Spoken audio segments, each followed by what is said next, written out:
कि जिसका मन वश में नहीं, जिसकी इंद्रियां वश में नहीं, उसके लिए योग प्राप्त होना कठिन, अर्थात भगवत प्राप्ति होना कठिन है। जो तत्परता पूर्वक संयमित होकर अपने मन को वश में कर ले, वो सुख पूर्वक भगवत प्राप्ति कर सकता है। पर उस साधक की क्या गति होगी जिसका मन, बुद्धि, चित्त, अहंकार ये वश में नहीं है, और वो साधना करता है, नाम जप करता है, सत्संग करता है, स्वाध्याय करता है, पर इंद्रिय विजयी नहीं है, मन विजयी नहीं है। अंतिम समय उसकी भगवत स्थिति नहीं रहेगी क्योंकि वो मन विजयी नहीं है। तो अप्राप्य योग संसिद्धिम काम गतिम कृष्ण गच्छति। ऐसे योग भ्रष्ट की क्या गति होगी जो अप्राप्य अभी प्राप्त नहीं कर पाया भगवान को। विषयाशक्ति है, असावधानी है, अंतकाल में मन परमात्मा में नहीं लगा, विचलित हो गया, साधन से हट गया, परमात्मा की प्राप्ति नहीं हुई। तो हे कृष्ण, कृष्ण सबको आकर्षित करने वाले, हे भगवान आप ही जान सकते हो, इस प्रश्न का उत्तर आप ही दे सकते हो कि उसकी क्या गति होगी। तात्पर्य है कि वो नरक तो जाएगा नहीं क्योंकि नाम जप करता है, थोड़ा भी नाम जप करता है तो नरक नहीं जाएगा, थोड़ी भी भक्ति करता है तो नरक नहीं जाएगा। अजामिल के प्रसंग में यमराज जी ने अपने दूतों को आदेश किया था कि यदि कोई भी नारायण कृष्ण हरि बोलता है, गले में कंठी बांधे, वैष्णव है, भगवान का दास है, भूल करके मत जाना, तो नरक तो जाएगा नहीं क्योंकि साधन करता है, नाम जप करता है, पाठ करता है, पर जितेंद्रीय नहीं है, मनोनिग्रही नहीं, इसलिए भगवत प्राप्ति तो होगी नहीं, ये भगवान कह रहे हैं। पर नरक तो जाएगा नहीं क्योंकि नाम जप करता है, और स्वर्ग की इच्छा नहीं इसलिए स्वर्ग नहीं जाएगा, और मोक्ष इसलिए नहीं हुआ कि वो मन इंद्रियों को बस में नहीं किया। तो उसकी गति क्या होगी। काम गतिम कृष्ण गच्छति, वो किस गति को प्राप्त होगा। कश्चिन्नो भय विभ्रष्टस् छिन्नाभ्रमिव नश्यति अप्रतिष्ठो महाबाहो विमूढ़ो ब्रह्मणा पथि। हे महाबाहो, हे अजान बाहु, संसार के आश्रय से तो रहित है और परमात्मा के मार्ग में भ्रष्ट हो गया है, परमात्मा को प्राप्त नहीं कर पाया और संसार के मार्ग को छोड़ दिया है, दोनों ओर से भ्रष्ट हुआ, उसकी क्या गति होगी। कहीं वो किसी बादलों की तरह छिन्न भिन्न नष्ट तो नहीं हो जाएगा। दोनों ओर से भ्रष्ट हुआ अर्थात संसार मिला नहीं, परमार्थ में भगवान मिले नहीं, तो उसका समय जो परमार्थ में गया, जो भजन साधन में गया, वो सब बेकार हो गया क्योंकि आपकी तो प्राप्ति हुई नहीं। एतन में संशयम कृष्ण छेतुर्मर्हस्य शेषतः त्वदन्या संशयस्यास्य छेता नाहुपपद्यते। हे कृष्ण, मेरे इस संदेह को सर्वथा छेदन करने के लिए आप ही समर्थ हैं, क्योंकि किसकी क्या गति होगी इसका निर्णय तो सिर्फ भगवान कर सकते हैं। इस संशय का छेदन करने के लिए आपके सिवाय इस सृष्टि में दूसरा कोई नहीं हो सकता, इसलिए आप का गति कृष्ण, उसकी क्या गति होगी। भगवान बोल रहे हैं, बहुत सुंदर बोल रहे हैं। पार्थ नैवेह नामुत्र विनाशस्तस्य विद्यते नहि कल्याण कृत कश्चित् दुर्गतिम तात गच्छति। पहली बात है कि उसकी दुर्गति नहीं होगी, ये तो बस पक्की मान लो। वो नरक नहीं जाएगा, वो स्वर्ग नहीं जाएगा, मोक्ष नहीं होगा, लेकिन उनकी दुर्गति भी नहीं होगी। ऐसा नहीं है कि वो दुर्गति को प्राप्त हो जाए। जिसको अंत काल में भगवान का स्मरण नहीं होता, उसका कहीं पतन तो नहीं हो जाता, अर्जुन का पूछना था। इस बात को लेकर के बहुत व्याकुलता थी कि बेचारा साधन कर रहा है, इंद्रियां बस में नहीं, मन में बस में नहीं, तो अंत समय भगवान का स्मरण नहीं होगा तो उसकी दुर्गति हो जाएगी। तो भगवान कह रहे पार्थ नैवेह नामुत्र विनाशस्तस्य विद्यते। हे पृथानंदन, सच्चे हृदय से जुड़ा था, भगवान जुड़ना देखते, रहत न प्रभु चित चूक किए की करत सुरत सहबार ही की। भगवान उसकी क्रियाओं को नहीं देखते, उसके चित्त को देखा, हृदय की बात देखी। वो भगवान से जुड़ना चाहता है, वो भगवान को प्यार करना चाहता है, वो भगवान से मिलना चाहता है, पर इंद्रियां वश में ना होने के कारण, मन वश में ना होने के कारण बार बार वो विषयों में फिसल जाता है, बार बार भोगों में पतित हो जाता है। तो भगवान उसका पतित होना नहीं देखते, भगवान उसका चित्त से जुड़ना देखते हैं। रहत न प्रभु चित्त चूक किए की, करत सुरत सरबार हिए की। हृदय की बात देखते, सच्चे हृदय से भगवान में जुड़ना चाहता था। अब उसका पतन नहीं हो सकता, मरने के बाद भी पतन नहीं हो सकता। जितनी उसकी स्थिति भजन में बन गई है, उसके नीचे वो गिर ही नहीं सकता। बहुत बढ़िया बात है। हमारा अगर 100 नाम जप हो गया है तो 101 से चलेगा अगले जन्म में, 99 से नहीं चलेगा। जिसकी जितनी भजन में स्थिति हो गई है, उससे वो नीचे वो नहीं गिर सकता। देखो, पहली बात तो दुर्गति हो नहीं सकती, नरक जाना नहीं है, स्वर्ग जाना नहीं है, दुर्गति होनी नहीं है। आगे भगवान बताएंगे उसकी गति क्या होगी। उसकी साधना जितनी है वो कभी नष्ट नहीं हो सकती। चाहे जितना बड़ा पाप बन जाए, उस पाप का उसे दंड भोगना पड़ेगा, लेकिन उसकी साधना नष्ट नहीं होगी। ये इस मार्ग का बहुत बड़ा सपोर्ट है कि मानो हम दिन भर भजन किया, हमसे शाम के गलती हो गई तो बोले दिन भर का भजन नष्ट हो गया। नहीं, आपका भजन दिन भर का वो है, और जो आपकी गलती हुई वो अलग है। गलती का आपको प्रायश्चित या दंड भोगना पड़ेगा, और भजन आपका सुरक्षित है। वो नीचे नहीं गिरेगा, उसकी साधन सामग्री नष्ट नहीं होगी। ये बहुत हृदय को शीतलता पहुंच। हमने जो नाम जप किया वो हमारा सुरक्षित है, नाम जप वो कभी नष्ट नहीं होगा। उसका पारमार्थिक उद्देश्य भी नहीं बदलेगा। उसने उद्देश्य बनाया भगवत प्राप्ति, वो उद्देश्य भी उसका नहीं बदलेगा। हाँ, कितने जन्म लगेंगे ये उसका प्रयास होगा, प्रयत्न होगा। वो जन्मता मरता रह सकता है, ना भजन उसका नष्ट होगा, कम होगा, ना उद्देश्य उसका बदलेगा। वो लगेगा भजन। भक्ति बीज पलटे नहीं, जो जुग जाए अनंत, ऊंच नीच कुल उपजय होए संत को संत। वो कभी ऐसा नहीं हो सकता कि इतना भजनानंदी अब भ्रष्ट हो गया तो वो पतित हो गया, नीच और दुर्गति, अरे सब बेकार। कुछ नहीं, जो गलती हुई उसका दंड मिलेगा, और जहां से वो भजन कर रहा है वहीं से उसकी भजन की स्थिति आगे बढ़ेगी। जैसे उदाहरण में राजर्षि भरत का उदाहरण दिया था कि हिरन पे वृत्ति गई तो हिरन बने, लेकिन गंडकी नदी में खड़े होके हिरन बन करके भी इतना भजन किया कि अगला जन्म जड़ भरत जी के रूप में ब्रह्मबोध संपन्न महापुरुष के रूप में हुआ। तो भगवान कहते हैं, न ही कल्याण कृत कश्चित दुर्गतिम तात गच्छति। अर्जुन, हे तात, बहुत प्यार भरा संबंध है, उसकी दुर्गति नहीं हो सकती। जो मेरा थोड़ा भी भजन किया है उसकी दुर्गति नहीं हो सकती। साधक के लिए बहुत ही पॉइंट के आश्वासन की बात कह रहे हैं कि थोड़ा भी भजन किया तो उसकी दुर्गति नहीं हो सकती, और अगले जन्म में परमात्मा प्राप्ति की लालसा इतनी प्रबल होगी कि वो इंद्रियों मन को वश में कर लेगा। इस जन्म में जो चूक हुई वो अगले जन्म में सुधार लेगा।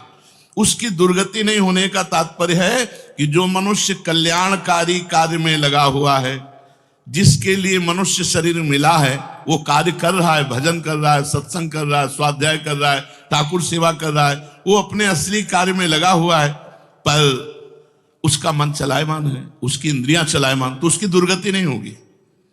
कारण कि उसका ध्येय चिन्मय तत्व भगवान में है, इसलिए उसका पतन नहीं हो सकता। मैं उसकी रक्षा करता हूं, तो उसकी दुर्गति कैसे हो सकती है? क्योंकि उसने थोड़ा भी सही मेरा भजन किया है। मेरी दृष्टि सर्वभूत हिते रता है, सब पर मोरी बराबर दाया, सब मम प्रिय सब मम उपजाए। मैं सबको प्यार करता हूं। फिर जो मनुष्य मेरी तरफ चल पड़ा, अपना किसी तरह से कल्याण परम हित मानकर मेरी तरफ चल पड़ा, तो मैं उसे सबसे ज्यादा प्यार करता हूं। फिर मैं जिसे प्यार करता हूं उसकी दुर्गति कैसे हो सकती? प्यार तो सबको करता हूं, लेकिन जो अपना मान करके मेरी तरफ चल पड़ा, मेरा भजन करने लगा, उसकी दुर्गति कैसे हो सकती है? मेरा वो समझे न समझे, उससे वास्तविक संबंध तो है ही। ममई वांसो जीव लोके जीव भूता सनातना। वो भले भगवान से संबंध ठीक नहीं लगा पा रहा, लेकिन भगवान तो जान रहे मेरा संबंधी है, मेरा अंश है। संसार के साथ उसका वास्तविक संबंध नहीं है, उसने मेरे साथ इस वास्तविक संबंध को, असली लक्ष्य को उसने स्वीकार किया कि अब इस जन्म में भगवान को प्राप्त करना चाहता हूं, तो चाहे जितना बड़ा गलती पड़ गई हो, अपराध पड़ गया हो, उससे दुर्गति उसकी नहीं हो सकती। भगवान कह रहे उसका किया हुआ साधन नष्ट नहीं हो सकता।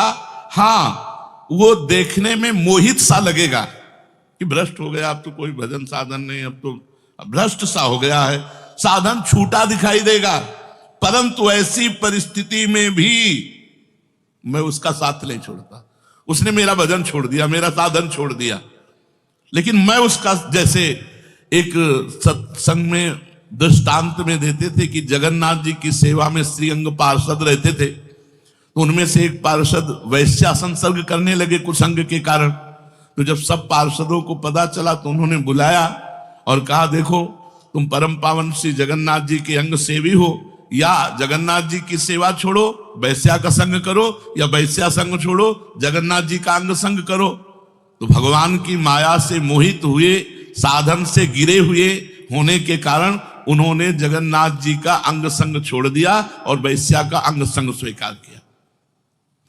आश्चर्य की बात कि जब उनका शरीर पूरा हुआ, वैश्यागामी जो अंग संग सेवी थे, तो जब शरीर पूरा हुआ तो जगन्नाथ जी ने स्वप्न में अपने पार्षदों को आदेश किया कि उसकी अंत्येष्टि क्रिया हमारे पार्षदों जैसी की जाए। तो उनका प्रभु स्वप्न में ही कहा कि प्रभु उन्होंने तो आपको छोड़कर वैश्या को स्वीकार कर लिया था। तो बोले उन्होंने छोड़ दिया था, ये उनकी हिम्मत है, हमारी हिम्मत नहीं, हमारा स्वभाव नहीं है, हमारी सामर्थ्य नहीं है। हम एक बार जिसको पकड़ लिया उसको कभी छोड़ते नहीं। तो भगवान यहां कह रहे हैं कि कभी कभी वो मोहित हो जाता है, वो साधन छोड़ता, लेकिन मैं उसे नहीं छोड़ता। ये खास बात समझो, मैं उसे नहीं छोड़ता। उसका किया हुआ अपराध, किया हुआ पाप, भले उसको थोड़ा समय दंड भुगताने के लिए, लेकिन मैं उसे छोड़ता नहीं। तो उसकी दुर्गति कैसे हो सकती है? इसलिए घटना घट सकती है। ये तो भगवान कह रहे हैं मनमानी मत करना, कह रहे घटना घट सकती है। आपने अपराध किया, आपको पाप का दंड मिल सकता है, लेकिन मैं उसके अंदर ऐसी व्याकुलता पैदा करूंगा कि वो सब प्रपंच छोड़कर दौड़कर मेरी तरफ भाग पड़ेगा, क्योंकि मैं उसे नहीं छोड़ता। जैसे गोपियों में थोड़ा अभिमान आया, मैं अंतर ध्यान हुआ, लेकिन उन्हीं के बीच में रहकर जहां व्याकुल हुई मैं प्रकट हो गया। तो भगवान कह रहे हैं कि एक बार जिसके भीतर थोड़ी भी साधना चल पड़ी, थोड़े भी संस्कार भक्ति के पड़ गए, नाम जप करना, वाणी पाठ करना, थोड़ा भी भगवत्कार, कर्म चैव तदर्थीयम सदित्येवाभिधीयते, तो उसका कभी पतन नहीं हो सकता जो संस्कार पड़ गया भक्ति का, क्योंकि सत वस्तु का कभी अभाव नहीं होता। तो फिर प्रभु गति क्या होती है उसकी? तो भगवान कह रहे प्राप्य पुण्य कृताम लोका नुषित्वा शाश्वती समा शुचीनाम श्रीमताम गेहे योग भ्रष्टो भी जायते। आहा, प्राप्य पुण्य कृताम लोकान, उसने गंगा स्नान किया है, उसने नाम जप किया है, उसने वाणी पाठ किया है, उसने ठाकुर सेवा की, तो कोई साधारण है? बहुत बड़ा धनी है। भले लोक भ्रष्ट हो गया है, भले इंद्रियां उसके कब्जे में नहीं, भले मन उसके कब्जे में नहीं, लेकिन साधारण जीव नहीं है, वो भगवान का जन है। उसने नाम जप किया है, वाणी पाठ किया है, ठाकुर सेवा की, धामवास किया, तीर्थ अवगान किया। प्राप्य पुण्य कृताम लोकान, जो बड़े बड़े याज्ञिकों को, बोले इतने यज्ञ किए, अश्वमेध यज्ञ किए, जो बड़े बड़े याज्ञिकों को जो सांगो पांग करते हैं, उन लोगों को स्वर्ग आदि लोकों पर अधिकार होता है। इसलिए वो पुण्य कर्म कहते हैं तो पुण्य लोक उनको प्राप्त होते हैं। पाप कर्म करने वालों को नरक भेजा जाता है। परंतु साधक पुण्य कर्म थोड़े किए, भजन किए, तो जैसे किसी रास्ते में चल के उसकी वीआईपी व्यवस्था की जाए, ऐसी व्यवस्था उसकी होती है स्वर्ग में। जितने दिन उसको अगला जन्म नहीं मिलेगा, उतने दिन भारी व्यवस्था स्वर्ग में उसकी होगी। पुण्यवताम लोके, जो बड़े बड़े पुण्य आत्मा पुरुष प्राप्त करते हैं, इतनी अमुक यज्ञ की, अश्वमेध यज्ञ की सांगो पांग, उनको उसकी वीआईपी व्यवस्था होगी। प्राप्य पुण्य कृताम लोका नुषित्वा शाश्वती समाहा, उसको शुभ कर्म का परिश्रम, बड़े बड़े परिश्रम करके जो स्वर्ग आदि के भोग प्राप्त करते हैं, उसे न प्रार्थना करनी पड़ी है, न शुभ कर्म करना पड़ा है, न यज्ञ आदि कर्मों का सांगोपांग अनुष्ठान करना पड़ा है, उसकी ना स्वर्ग की चाह है, पर उसकी व्यवस्था होगी। शरीर छूटते ही दिव्य लोक में जाकर के दिव्य भोगों की व्यवस्था, क्योंकि मन चंचल था ना, इंद्रियां चंचल थी ना, मृत्यु लोक के भोगों में ले भोग, स्वर्ग के भोग, सुंदर सुंदर जितने भोग हैं उन सब की बाहुल्यता, वहां भोगों की जो वासना बनी थी उसके अनुसार भोग। मान लो स्त्री की तो एक से एक अप्सरा, दुनिया का सब वैभव स्वर्ग में विराजमान है, त्रिभुवन में खूब भोगने के लिए सब एकत्रित कर दिया, क्योंकि भजनानंदी कोई साधारण थोड़ी है, उसकी वीआईपी व्यवस्था हुई। अब अंत समय से साधन में विचलित मना हो जाने के कारण जो बड़े बड़े परिश्रमों से पुण्यों से प्राप्त होता है वो ऐसे स्वाभाविक रूप से रास्ते में प्राप्त हो रहा है, ये उसकी गति नहीं है, ये अयाचिक वृत्ति से उसकी वीआईपी व्यवस्था है कि अब ले जा रहे हैं तो रास्ते में ऐसे थोड़ी कि कोड़ा मारते, पानी भी नहीं पिया रहे, धूप में ले जा, नहीं, सीधे उसको आनंद पूर्वक स्वर्ग आदि लोगों की दिव्य भोग वृत्तियां, जिन भोगों के लिए वो विचलित रहा है मनुष्य साधना करते समय, वो सारे भोग उसको वहां प्राप्त होंगे। वहां रहने पर इतना भोग दिलाया जाता है कि उसकी अरुचि हो जाती है स्वर्ग के भोगों से। मर्तलोक में आके दोबारा फंसेगा क्या? स्वर्ग के भोगों से अरुचि हो जाती है, जहां आसक्ति रही है वो भोग ही भोग उसको व्यवस्था कर दी जाती है, घृणा हो जाती है उसको स्वर्ग में ही भोगों से, इतनी वीआईपी व्यवस्था। क्योंकि अंदर से तो भजन था, उद्देश्य भगवान की प्राप्ति का था, तो स्वर्ग आदि के भोग भोगने पर उसे घृणा हो जाती है। वो अपनी वासना जो अंदर थी, जिनके कारण इंद्रियों मन को जीत नहीं पाया, वो देख लेता है, अरे अब ये तो मर्त्य लोक के भोग है, स्वर्ग के भोग, उसको वहां उसके अंदर घृणा हो जाती है। उसित्वा शाश्वती क्षमा, फिर उसे और ऊंचे लोकों में, अगर समय है अभी, तप लोक, जन लोक, महालोक, ब्रह्म लोक, ऐसे महान लोकों में उसे ऊंचे के लोकों में भेजा जाता है।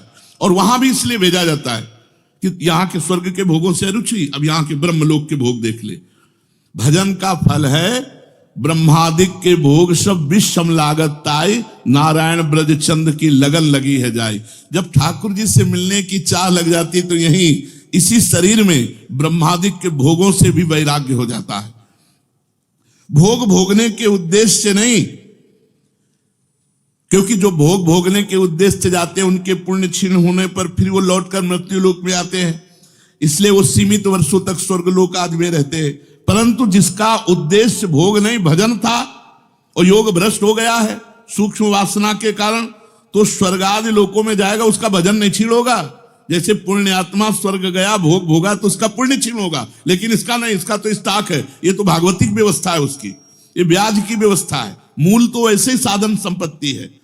देख लो, कोई घाटे का सौदा नहीं, वीआईपी व्यवस्था होगी मरने के भी बाद, अगर चूक हो गई तो, और चूक ना हुई तो सीधे निकुंज चलना है। वैसे यहां चूक हो जाए तो भी निकुंज जाना है, क्योंकि वृंदावन धाम है ना।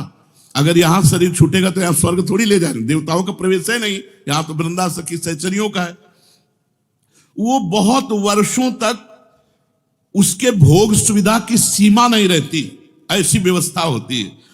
अच्छा, जो भोग भोगने के उद्देश्य से ऊंचे लोकों में जाते हैं उनको फिर पतित होना पड़ता है, लेकिन ये योग भ्रष्ट जब ऊंचे लोकों में जाता है तो पतित नहीं होता, उसकी साधन संपत्ति प्रकाशित रहती है ज्यों की त्यों, और उसका सद्भाव जागृत रहता है। सब मिथ्या है, भगवान मिथ्या करवाते करवाते ब्रह्मलोक तक के भोगों का मिथ्या। अब उन सुख भोगों को भोगने के बाद सुचि नाम श्रीमताम गेहे योग भ्रष्टो भी जाते। अब यहां जब प्रकट हुआ, कब उसका जन्म होगा? कोई सीमा रखी जाती है? अरुचि, अरुचि सीमा रखी जाती है। जब तक उसे भोगों में अरुचि नहीं होगी तब तक ऊपर के लोगों को भोगों में उसे रखा जाएगा। नरक वरक तो जाने की बात नहीं, वीआईपी भोग। जब अरुचि हो गई, अरुचि होगी ही, क्योंकि वो भगवान का भजन करता रहा है। वो ऐसा नहीं कि अब विश्राम मान ले कि अब अप्सरा मिल गई, विमान मिल गया, स्वर्ग मिल गया, अब यही नहीं।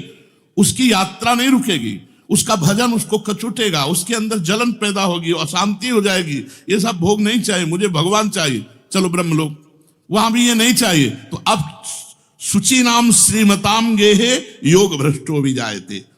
अब योग भ्रष्ट जब मृत्यु लोक में लौटा तो जगत पूज्य घर में पैदा हुआ, जगत पूज्य घर में, श्रीमान। सारा संसार जिसे झुके, ऐसे घरों में पैदा, उच्च कुल, भक्ति संपन्न। श्रीमान का मतलब होता है, एक लौकिक शब्द होता है वैभव संपन्न, लेकिन भागवतिक वैभव संपन्न महापुरुषों के घर में उसका जन्म होता है। और लौटने का कारण जो है, उस कारण को भगवान जानते हैं, उसकी बहुतायत कर देते हैं। स्वर्ग भोगा, ब्रह्मलोक के भोग भोगे, और यहां सारे भोग उसके दे दे, ये ले, अरे भगवान का दास है कोई और, ये ले। ऐसे घर में पैदा किया, अब उसकी जो साधन संपत्ति उसको खोल देते हैं। अभी तक बंद रखा, हानि नहीं हो सकती। अब जे भी जन्म हुआ, जैसे अपने लोग